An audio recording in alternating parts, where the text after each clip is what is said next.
지난주 하와이 마우이 섬에서 큰 산불이 발생했습니다.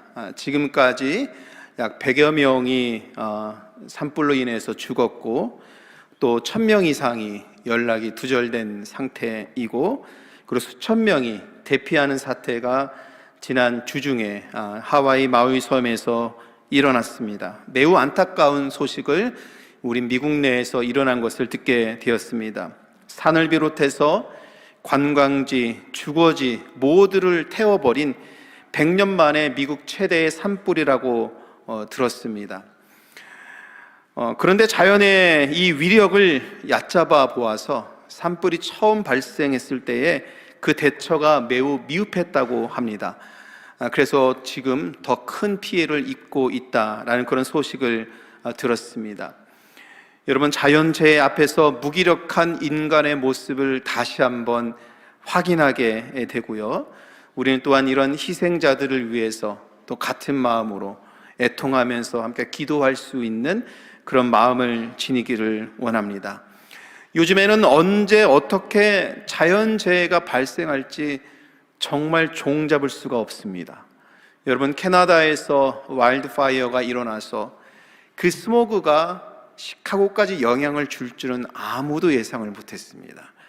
그러나 지난 여름에 캐나다에서 발생한 그 산불로 인하여서 세계에서 가장 안 좋은 대기 상태를 몇 주간 우리 시카고에서는 보냈었습니다.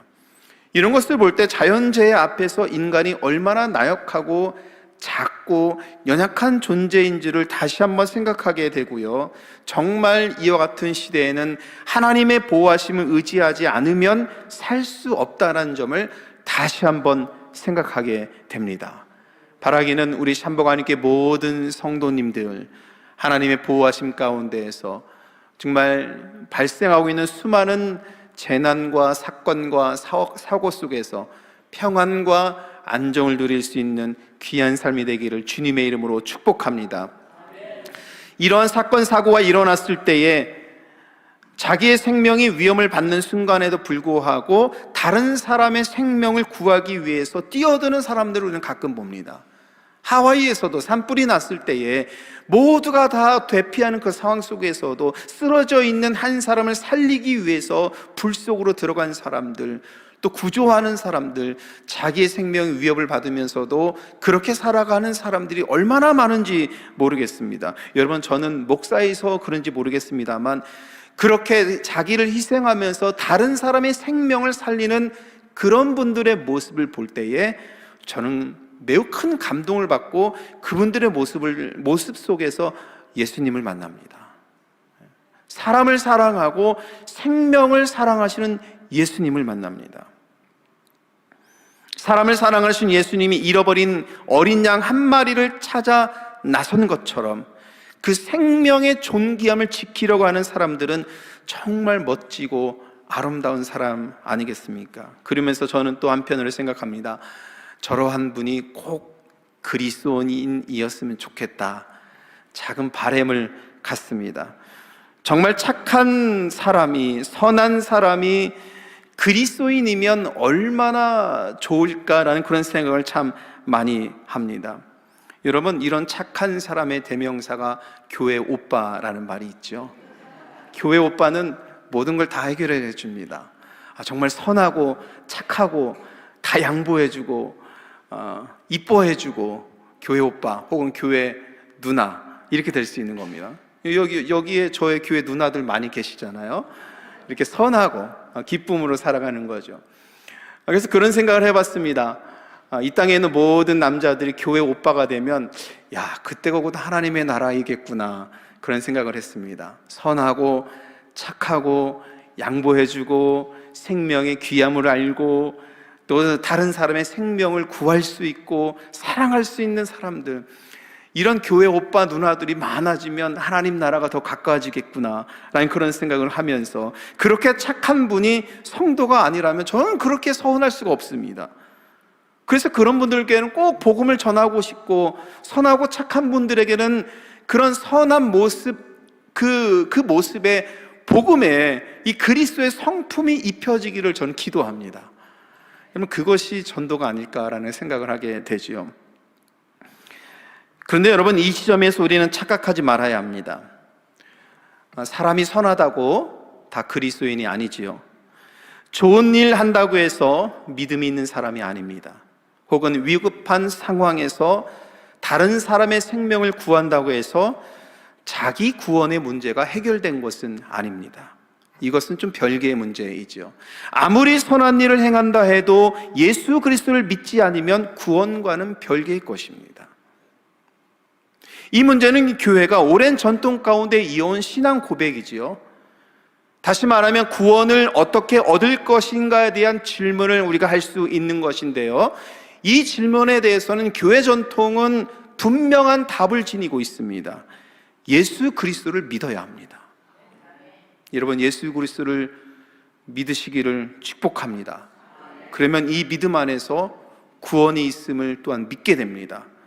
저와 여러분, 예수님을 믿어서 구원의 문제가 다 해결되었음을 여러분 그렇게 믿습니다.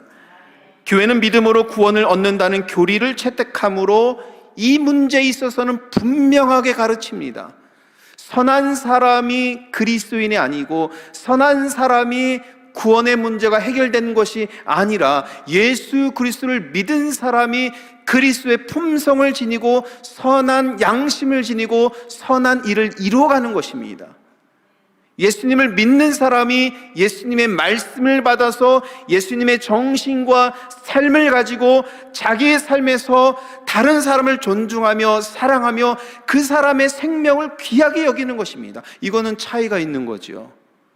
그렇기 때문에 우리가 먼저 기억해야 할 것은 예수의 그 마음과 사랑과 은혜가 우리 마음속에 먼저 들어와야 된다는 것입니다.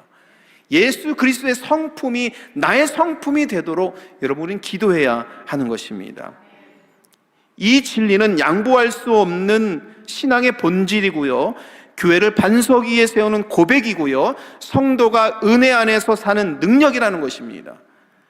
그래서 오늘 본문의 말씀에서 사도 바울은 로마서 8장 이후에 펼쳐지는 이 놀라운 복음의 메시지에서 복음 안에서 사는 은혜와 이 능력의 삶이 무엇인가를 계속 설명하고 있는데요, 특별히 오늘은 이 복음 안에서 우리가 지녀야 되는 이 신앙의 고백, 우리가 지켜야 되는 신앙의 전통, 그리고 교회를 반석 위에 세우게 하는 신앙의 고백이 무엇인지에 대해서 설명하고 있습니다. 오늘은 이 점을 우리가 좀 분명히 하길 원합니다. 우리 9절 말씀인데요, 우리 다시 한번 같이 읽도록 하겠습니다. 내가 만일 입으로 예수를 주로 시인하면 또 하나님께서 그를 죽은 자 가운데서 살리신 것을 내 마음에 믿으면 구원을 얻으리라. 아멘. 여러분, 9절의 말씀이 바울이 우리들에게 전하는 복음의 핵심입니다. 입으로 예수님을 시인할 수 있어야 합니다. 예수님의 부활을 믿을 수 있어야 합니다. 그러면 여러분, 구원은 어떻게 한다고요? 받는다라는 것입니다. 입으로 예수를 주로 시인해야 한다고 말씀하지요. 그리고 이어지는 10절 말씀을 보면 마음으로 믿어서 의에 이르고 입으로 시인하여 구원에 이른다고 말씀하고 있는 것입니다. 여러분, 입으로 시인한다라는 뜻은 무엇입니까? 여러분들은 입술로 예수님이 우리의 주님인 것을 시인한다는 것은 어떤 의미입니까? 주님이라는 단어는 성경에 두 단어로 나오죠. 히브리어는 아도나이라는 단어로 나옵니다. 헬라어에서는 퀴리오스라는 단어로 나옵니다. 당시 이 로마서가 쓰여질 때 당시 로마가 지배하던 당시에 주님이라는 이 단어는 퀴리오스라는 단어를 사용했습니다. 그리스어로 사용한 거죠. 근데 이 퀴리오스는 단어는 일반적인 단어였습니다. 존경하는 인물, 그리고 꽤 유명한 사람, 권세와 권위가 있는 사람들에게 주로 사용하는 단어가 퀴리오스라는 단어였습니다. 그러나 이 단어를 로마 황제가 가져갑니다. 이 독특한 단어의 의미를 로마 황제가 가져가서 로마 황제에게 퀴리오스라는 이 단어를 붙임으로 인하여서 황제를 숭배하게 만들었습니다. 가장 이 땅에 권세자로 황제의 그 반열 위에 올려놨습니다. 신의 반열에 로마의 황제를 올려놔서 로마 황제를 부를 때는 퀴리오스라는 이 단어를 사용한 것입니다. 그러면서 로마 황제를 신으로 숭배하게 하는 것이죠. 그러나 오늘 사도 바울은 우리들에게 무엇을 말씀하고 있는 것인가? 바울은 로마 황제가 아니라 예수님을 퀴리오스라고 고백할 수 있어야 한다고 말씀하고 있는 겁니다. 이것은 무엇입니까? 세상은 로마 황제가 권세자이고 힘이고 능력이며 로마 황제가 신의 아들이다라고 다 세상은 로마 황제를 퀴리오스 이렇게 부르는데 사도 바울은 아닙니다. 사랑하는 성도 여러분, 우리 예수님만이 퀴리오스입니다. 여러분 화면을 참고하시고 예수님은 나의 퀴리오스 한번 이렇게 읽어보겠습니다. 예수님은 나의 퀴리오스. 예수님은 나의 퀴리오스. 예수님 나의 주님이라는 고백입니다. 여러분 이 당시에 예수님을 퀴리오스 나의 주님이라고 고백하는 것이 여러분 쉬웠을까요? 결코 그렇지 않았습니다. 세상에 많은 사람, 특별히 로마의 지배를 받고 있는 사람들은 로마의 황제를 그렇게 부르는데 예수님을 믿는 사람들 예수님을 그렇게 불러야 되니까 결코 쉬운 일이 아니었다라는 것입니다. 지난주에 우리가 강용철 선교사님을 통해서 은혜의 말씀을 들었습니다. 근데 제가 마음속에 깊게 남는 이야기 중에 하나가 우리 선교사님께서는 이슬람권에 있는 자녀들 또 힌두교에 있는 그 자녀들 학교에서 영어로 교육시키면서 그 교육 안에 복음의 메시지를 담아서 그들이 예수님을 영접하는 정말 우리가 하지 못하는 놀라운 값진 그런 사역을 하고 계시는 분인데요. 그런 얘기를 하셨지요. 힌두교의 한 가정에 청년이 예수님을 믿게 되었는데 그에게 예수님을 믿는다는 의미는 자기가 지녀왔던 가정의 문화를 포기해야 된다는 의미라는 것. 그죠? 어쩔 수 없이 교회에 나간다는 것을 부모에게 속일 수밖에 없는 그런 정말 가슴 아픈 현실에 놓여져 있다는 것. 자기의 문화와 역사를 포기해야 된다는 의미라는 것. 이렇게 강영철 선교사님이 소개를 해주셨지요. 이게 쉬운 문제는 아니라는 것입니다. 그에게 예수를 주로 시인한다는 의미는 고통을 감내해야 한다라는 의미라는 것입니다. 제가 강영철 선교사님의 그 말씀을 들으면서 오래전에 한국에서 목회할 때 제 담당 교구의 집사님을 신방했던 기억이 좀 갑자기 떠올랐습니다. 그 집사님은 교회에서 신실하게 정말 본이 될 만큼 교회 열심히 신앙생활 하시는 분인데 모친상을 당하게 돼서 장례에 제가 예배를 드리러 가게 되었습니다. 그런데 그 집안은 유교적 장로 전통을 따르는 가족이었습니다. 장례식에 가보니까 모든 집안의 사람들은 유교 전통을 따르고 있었고 오직 그 집사님 한 분만이 그리스도인이었습니다. 전혀 몰랐다가 장례식에 가서 그것을 알게 되었는데, 그러니까 그 집사님은 그 가족 사이에서 종교 문제 때문에 가시 같은 존재였습니다. 그런 장례 분위기에서 간절하게 예배를 사모했던 그 집사님의 얼굴을 다시 떠올리게 되면서 잊혀지지가 않습니다. 그 장례식장에 찬송가가 울려 퍼지게 찬양했고 함께 기도했고 함께 말씀을 나누었고 그 말씀을 간절하게 사모하는 집사님의 그 믿음을 그곳에서 보았습니다. 여러분, 구원이 절실한 사람들에게는 가족이 구원받지 못하였다는 것을 크게 애통합니다. 집사님에게는 그런 슬픔이 있었습니다. 장례식에 예배를 드리는데 사방에서 그 보는 눈초리가 여러분 얼마나 따갑던지요. 그때 저는 생각을 했습니다. 그때 나의 믿음과 그 집사님의 믿음이 많이 다르다는 생각을 했습니다. 기독교 집안에서 교회 안에서 온실안의 믿음에서 자란 그런 나무처럼 그렇게 자라온 제가, 저는 정말 그렇게 신앙생활 했거든요. 한 번도 교회를 떠나본 적도 없고 한 번도 기독교 문화 바깥에 이것을 경험해 본 적도 없고 제가 한 번도 직업적으로도 교회 바깥의 직업을 가져본 적도 없고, 그러니까 저는 늘 제 자신을 바라보면서 온실 아래서 자란 믿음의 꽃 같다 라는 그렇게 제 자신을 그렇게 생각을 합니다. 그런데 이 집사님의 모습을 보니까 이런 온갖 가족들의 눈초리를 받으며 믿음 생활하시는 집사님의 상태를 제가 다 이해할 수 없겠구나라는 그런 생각을 했습니다. 여러분, 이것이 예수님은 나의 키리오스, 이렇게 고백하는 믿음의 삶입니다. 절박한 믿음입니다. 예수님이 나의 구원자라는 것을 절실하게 고백하는 자만이 모든 사람들이 하지 않아도 그 은혜가 내 영혼 속에 들어왔을 때에 예수님은 나의 구원자이십니다. 예수님은 나의 주님이십니다. 여러분, 이것을 고백할 수 있는 겁니다. 근데 모든 것이 풍족한 환경에서 지내는 사람들에게는 이런 절박함이 많이 부족하지요. 바라기는 예수를 퀴리오스, 이렇게 고백하는 간절한 믿음으로 오늘 우리 모두가 새롭게 세워지기를 주님의 이름으로 간절히 축복합니다. 또한 교회 전통은 예수님의 부활을 믿어야 한다고 가르치고 있습니다. 이것이 복음의 내용입니다. 복음의 내용, 오늘 사도 바울을 통해서 두 가지 핵심 내용을 보게 되지요. 부활은 부인할 수 없는 기독교 신앙의 핵심입니다.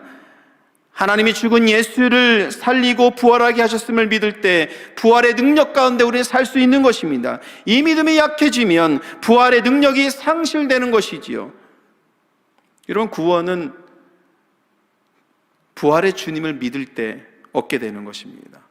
이것이 복음의 내용입니다. 첫째는 예수님을 주로 신해야 하는 것, 두 번째는 예수님의 부활을 믿어야 하는 것, 이것이 복음의 진리며 내용입니다. 이어서 사도 바울은 예수를 믿을 때 복음의 그 은혜 가운데서 살게 된다라고 말씀하고 있지요. 11절 말씀인데요, 이와 같은 말씀이 있습니다. 성경이 이르되 누구든지 그를 믿는 자는 부끄러움을 당하지 아니하리라. 이 말씀은 복음 안에서 누리는 은혜에 대한 말씀입니다. 그를 믿는 자, 즉 예수를 믿는 자는 부끄러움을 당하지 않을 것이다. 여러분, 이 일을 누가 하십니까? 하나님이 하시는 겁니다. 하나님은 예수를 믿어야 한다라는 기준을 세우셨습니다. 하나님은 예수를 믿는 자를 위해 일하신다는 의미입니다. 하나님은 풍성하신 그 은혜로 믿는 자에게 복을 주신다는 의미입니다. 사도 요한은 똑같은 말씀을 요한복음 7장 38절에서 이렇게 말씀하고 있죠.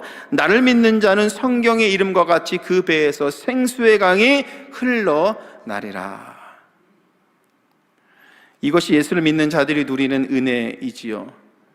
이 복음의 은혜는 예수를 믿는 사람, 즉 오늘 사도 바울의 표현에 의하면 유대인이든 헬라인이든 이방인이든 모든 사람들을 향한 거룩한 하나님의 사랑이다 라고 말씀하고 있는 겁니다. 이스라엘의 율법을 믿었을 때는 율법으로 의를 이루었습니다. 그러나 율법에는 차별이 있지요. 아무리 율법에 노력을 해도 헬라인과 이방인들은 구원을 얻을 수가 없습니다. 오늘 말씀 속에서 사도 바울은 이것을 지적하고 있는 겁니다. 그러나 예수님을 나의 퀴리오스, 이렇게 고백하는 자들에게는 헬라인이든 이방인이든 세상의 신분이 중요한 것이 아니라 그 믿음의 고백 안에서 하나님께서 주어주시는 은혜가 있음을 설명하고 있는 것입니다. 율법은 오직 유대인들을 향한 복음이었습니다. 그러나 예수 그리스도의 복음은 모든 사람을 부유하게 하는 하나님의 풍성하신 은혜입니다. 그래서 바울은 유대인이나 헬라인이나 차별이 없다고 말하면서 그를 부르는 모든 사람에게 부유하시도다라고 말씀하고 있지요. 하나님을 모든 사람을 부유하게 되기를 우리 하나님께서는 원하십니다. 이러면 이것이 복음 안에서 누리는 은혜의 삶이지요. 복음 안에서 예비된 풍성한 그 은혜를 믿기 때문에 힌두교 가정에서 포기할 것이 너무나도 많아도, 종교가 다른 가정에서 겪는 어려움이 있어도 예수님을 퀴리오스 이렇게 고백하게 되는 것입니다. 그래서 신앙인들은 언제나 이 예수님 중심적으로 예수님 바라보면서 예수님은 나의 주님이시다, 예수님을 통해서 구원을 얻는다, 예수님의 부활을 믿는다, 이것을 항상 고백할 수 있는 그런 믿음을 지녀야 하는 것입니다. 우리 교단을 만드신 심스 목사님께서 오직 예수님만이라는 시를 쓰셨습니다. 근데 이 시의 일부를 제가 좀 가져왔는데요. 여러분 화면 잘 보이시죠? 저같이 한번 그 큰 좀 긴 시에서 앞에 부분 일부만 제가 좀 가져왔는데요. 같이 한번 읽어보도록 하죠. 우리 예수님만 우리가 전할 메시지, 모든 것 대신 예수님, 우리의 주제 대신에 영원토록 예수님만 높이리. 오직 예수님만 바라리. 오직 예수님만 우리 구원의 주 대신에 우리의 모든 죄를 담당하시고 모든 의를 그분이 주시며 모든 힘을 날마다 더하시네. 아멘. 여러분, 심스 목사님, 우리 교단이 만들어질 때에 정말 이 오직 예수님만 바라보는 그런 믿음을 지니신 목사님에 의해서 우리 교단이 시작하면서, 그러면 여러분 그 이후에 이 교단과 교회에서 신앙생활한 모든 사람들은 어떠한 신앙의 전통에 서 있는 겁니까? 오직 예수님만 바라보는 신앙의 전통 안에 있는 거죠. 바라기는 우리 샴복 한인교회와 이에 속한 모든 성도님들이 예수님만 바라볼 수 있는 믿음으로 다시 세워지기를 간절히 소원합니다. 이것이 복음 안에서 누리는 은혜입니다. 이것이 복음 안에서 살아가는 성도들의 삶이라는 것입니다. 그래서 이어지는 15절 말씀을 같이 읽을 건데요, 이러한 복음의 은혜를 함께 누리는 사람들에게 하나님께서는 사명도 주십니다. 15절 같이 읽겠습니다. 보내심을 받지 아니하였으면 어찌 전파하리요? 기록된 바 아름답도다 좋은 소식을 전하는 자들의 발이여 함과 같으니라. 아멘. 사랑하는 성도 여러분, 복음의 은혜를 누리는 자들은 복음을 전하는 자로 부름을 받은 것입니다. 15절 말씀, 14절 15절 말씀은 좋은 소식을 전하는 자들의 발이 되어야 한다라고 말씀하고 있지요. 우리가 복음의 은혜 안에 살고 있다면 복음의 발로 부름을 받았음을 또한 인정할 수 있어야 합니다. 이것이 복음 안에서 누리는 은혜를 누리는 사람들이 갖는 사명인 것입니다. 다시 말하면 우리 모두는 복음을 전하는 사명자로 부름을 받았습니다. 여러분 저를 따라서 한번 해보십시오. 우리는 복음의 발이다. 자, 여러분들은 복음의 발입니다. 여러분들이 가는 곳마다 복음이 전해져야 합니다. 여러분들이 가는 곳마다, 있는 곳마다, 만나는 사람마다 예수 그리스도, 나는 퀴리오스라는 이 고백을 전할 수 있는 성도의 삶이 되어야 하는 것입니다. 그래서 이 말씀 속에서 바울은 복음이 전해지는 그 과정을 설명하고 있거든요. 그래서 이 말씀 보면 이렇게 14절, 15절 말씀을 같이 보면 보내심을 받아야 전파할 수 있고요, 전파를 해야 들을 수 있고요, 사람이 들어야 믿을 수 있고요, 믿어야 하나님의 이름을 부를 수 있는 겁니다. 불러야, 이 부름이 있어야 구원을 받을 수 있는 거죠. 자, 여러분 처음에 무엇입니까? 보내심을 받아야 합니다. 보내심을 받은 사람들이 있어야 복음을 전파할 수 있는 겁니다. 그래서 사도 바울은 오늘 우리들에게 말씀하는 것은 우리 모두가 복음의 발이 되어서 보내심을 받은 자들이다 라고 말씀하고 있는 거지요. 오늘 우리는 복음이 전해져야 한다라는 이 간절한 마음을 갖고 복음의 발이 되기를 소원해야 하는 것입니다. 절박한 심정으로 복음의 발이 되어야 합니다. 간절한 마음으로 복음의 발이 되어야 합니다. 생명을 살리려는 이 안타까운 마음을 지니고 그런 마음으로 복음의 발이 되어야 하는 것입니다. 세상을 사랑하는 이 믿음으로 복음의 발이 되어야 합니다. 이렇게 우리 모두는 복음에 발휘되어야 하는 것입니다. 이렇게 복음의 진리와 은혜를 알고 이 전하는 사명을 이루는 믿음의 삶으로 나아갈 때에 그 삶에 하나님의 은혜가 넘치는 겁니다.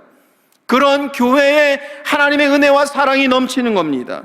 여러분, 교회는 이런 은혜가 살아 있어야 하는 것입니다.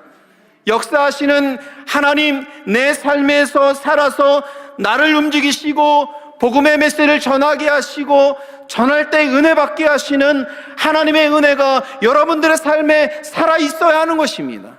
여러분들의 입술에 간증할 수 있는 일들이 나타나야 하는 것입니다.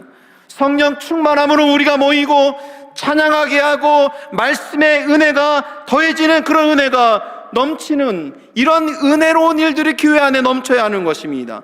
모이면 행복하고 즐겁고 감사하고 흩어져 전할 때 기쁨이 넘치고 오히려 살아계신 하나님을 그 흩어져 전할 때 다시 만나게 되는 은혜, 교회 안에 이런 간증과 은혜가 살아있는 그 역사를 교회는 이루어가고 만들어가야 하는 것입니다.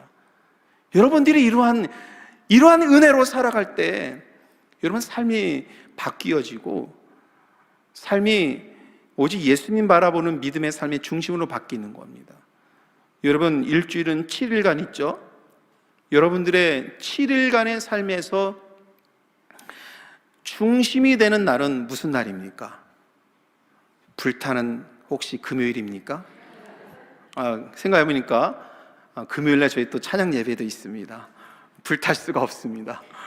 불타는 금요일, 수요일, 목요일이 아니라 7일의 삶 속에서 삶의 중심이 되는 날에는 주일입니다. 여기 삶의 중심이 돼서 예배가 중심이 되다 보면 자기 삶의 패턴도 바뀌는 거고요.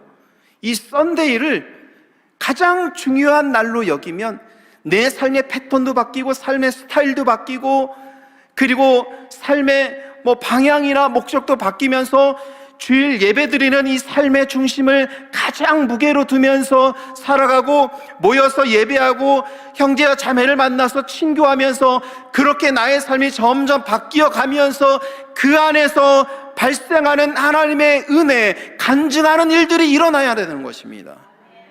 교회는 이런 일들이 자꾸 나타나고 고백하고 확인하고 격려하고 그래야 여러분들의 삶이 복음에 발휘될 수 있는 겁니다.